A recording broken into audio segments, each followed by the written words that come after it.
भारत में शिव के 18 अवतारों की पूजा होती है, लेकिन क्या आप जानते हैं कि शिव के कुल 19 अवतार थे? तो फिर क्या हुआ शिव के उस 19वें अवतार का? क्यों नहीं पूजा जाता शिव के उस 19वें अवतार को? वो 19वां अवतार हजारों सालों से भटक रहा है, न जाने कितनी सदियों से। वो 19वां अवतार जिसे पूजा नहीं जाता, शिव का वो 19वां अवतार जो सदियों से दुख का मंजर झेल रहा है।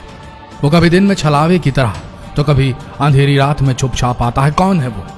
जानने के लिए बने रहिए इस वीडियो के अंत तक और अभी शेयर करें ये वीडियो ताकि आपके दोस्त, आपके रिलेटिव्स ये वीडियो आपके साथ देख सकें। अभी शेयर करें फेसबुक पर, व्हाट्सएप पर। भगवान शिव जिन्होंने अभी तक 19 अवतार लिए हैं, उनमें से 18 अवतारों को पूजा जाता है, लेकिन एक ऐसा भी अवतार है जिसे आज तक कोई नहीं पूछता और वो आज भी इस दुनिया में भ्रमण कर रहा है, भटक रहा है। आखिर वो किसकी तलाश में है?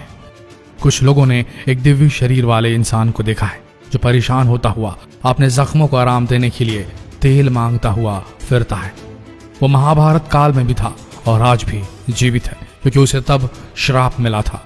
वो कोई और नहीं, भगवान शिव का 19वां अवतार। जी हाँ, हम बात कर रहे हैं महाभारत कालीन गुरु द्रोणाचार्य के पुत्र अश्वत्थामा की।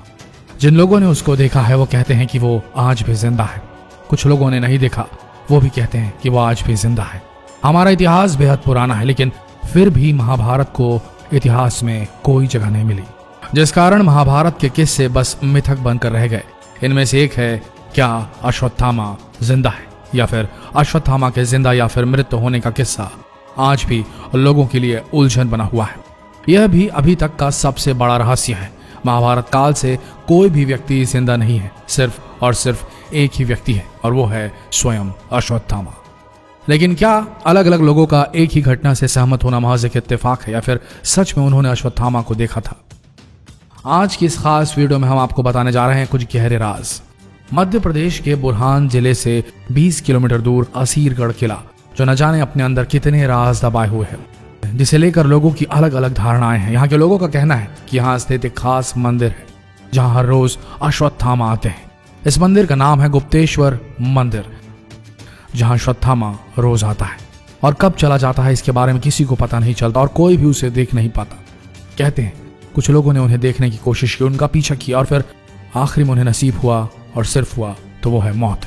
यहाँ तक की मान्यता है कि वह सुबह सुबह आते हैं, किसी के उठने से पहले ही वहां मौजूद शिवलिंग की पूजा करके वापस चले जाते हैं।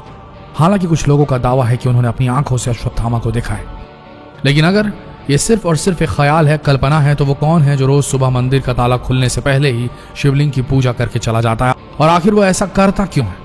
हर रोज जब मंदिर के पुजारी मंदिर के अंदर आते हैं तो देखते हैं कि शिवलिंग पर फूल चढ़े हुए हैं। जी हाँ, ये सत्य घटना है।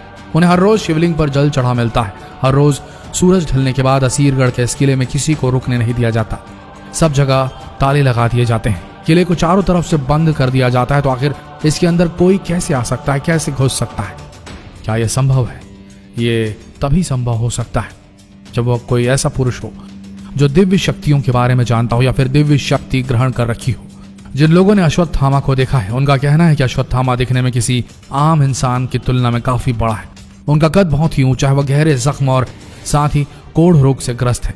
उनके भिन्न भिन्न अंगों के साथ ही उनके माथे से भी लगातार खून बहता रहता है।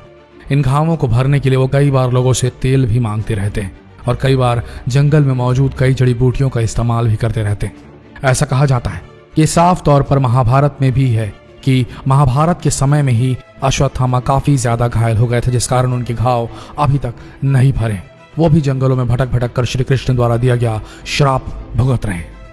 आखिर महाभारत के दौरान अश्वत्थामा के साथ क्या हुआ था, ये सब आप शायद जानते होंगे। नहीं जानते तो हम आपको बता देते हैं कि आखिर क्यों भगवान श्री कृष्ण ने अश्वत्थामा को श्राप दिया था और क्यों आज भी वो जिंदा है और लगातार भटक रहे हैं। वह चाहकर भी मृत्यु को अपना नहीं सकते। चलिए दोस्तों, महाभारत के उन किस्सों को एक बार फिर से देख लेते हैं, सुन लेते हैं। अश्वत्थामा का जन्म गुरु द्रोणाचार्य के घर में हुआ था। उनके गले से घोड़े जैसी आवाज निकली, जिसके कारण उनका नाम अश्वत्थामा पड़ा। जन्म से ही उनके माथे पर एक अमूल्य मणि विद्यमान थी, जो उनका दैत्य, शस्त्र, व्याधि, देवता, नाग इन सभी से रक्षा किया करती थी वो मणि। महाभारत के युद्ध में अश्वत्थामा ने अपने पिता गुरु द्रोणाचार्य की भांति कौरवों का साथ दिया। अश्वत्थामा एक वीर योद्धा थे जिन्होंने महाभारत के युद्ध में अपना पराक्रम भी दिखाया, जिससे पांडव हारते नजर आ रहे थे। गुरु द्रोण और बेटे अश्वत्थामा ने मिलकर पांडवों को परास्त कर ही दिया था, लेकिन श्री कृष्ण ने अपनी माया और नीति अपनाकर युधिष्ठिर से झूठ कहने पर विवश कर दिया। उन्होंने मैदान में एक अश्वत्थामा नामक हाथी मार दिया। ये बात युधिष्ठिर को गुरु द्रोणाचार्य से कहनी थी। जैसे ही उन्होंने कहा अश्वत्थामा मारा गया है, वह हाथी बोल पाते इससे पहले ही श्री कृष्ण ने शंख बजा दिया। इसकी वजह से गुरु द्रोणाचार्य पूरी तरह से सुन नहीं पाए और उसी समय गुरु द्रोणाचार्य पर पांडवों द्वारा आक्रमण कर दिया गया, जिससे गुरु द्रोणाचार्य की मृत्यु हो गई। जब अश्वत्थामा को इस कपट नीति का पता चला, वह गुस्से से आग बबूला हो गया। उसने अब युद्ध में कपट नीति अपनाने की ठान ली। उसने रात के अंधकार में मौका पाकर पांडवों को मारना चाहा। अर्जुन को इसकी भनक लगी तो वह अश्वत्थामा का पीछा करने लगे, जिससे गुस्से में आकर अश्वत्थामा ने अर्जुन पर ब्रह्मास्त्र छोड़ दिया। अश्वत्थामा ब्रह्मास्त्र छोड़ना तो जानते थे, लेकिन वापस लेना नहीं। इसलिए अश्वत्थामा ने ब्रह्मास्त्र को रोकने के लिए अभिमन्यु की पत्नी उत्तरा की तरफ मोड़ दिया। अबोध बालक और स्त्री की हत्या अधर्म है, ये कहकर अश्वत्थामा के माथे पर लगी हुई मणि को निकाल दिया गया और कलयुग के अंत तक पृथ्वी पर भटकने का श्राप दे दिया गया। मणि निकाले जाने से अश्वत्थामा की सारी शक्तियां चली गई। बस ऐसी ही मान्यता है कि तब से लेकर अब तक अश्वत्थामा के माथे से लगातार खून बहता है और उसके शरीर पर महाभारत कालीन घाव आज भी मौजूद है, जो मूल रूप से भरे नहीं है। न जाने कितने समय से अश्वत्थामा ने यहाँ वहां भटक के गुजारे हैं, न जाने कितने समय अभी और भी गुजारेंगे। ये शिव के 19वें अवतार हैं, लेकिन इन्हें कोई नहीं पूछता और ये आज भी कलयुग में दर दर की ठोकरें खाते हैं और हर रोज असीरगढ़ किले के शिव मंदिर में जाकर शिवलिंग जाकर दर्शन करते हैं और शिवलिंग को पूछते हैं। इसमें कहीं न कहीं ऐसा प्रतीत होता है कि शायद हाँ, अश्वत्थामा जिंदा है और कई सालों से वह इधर उधर भटक रहे हैं।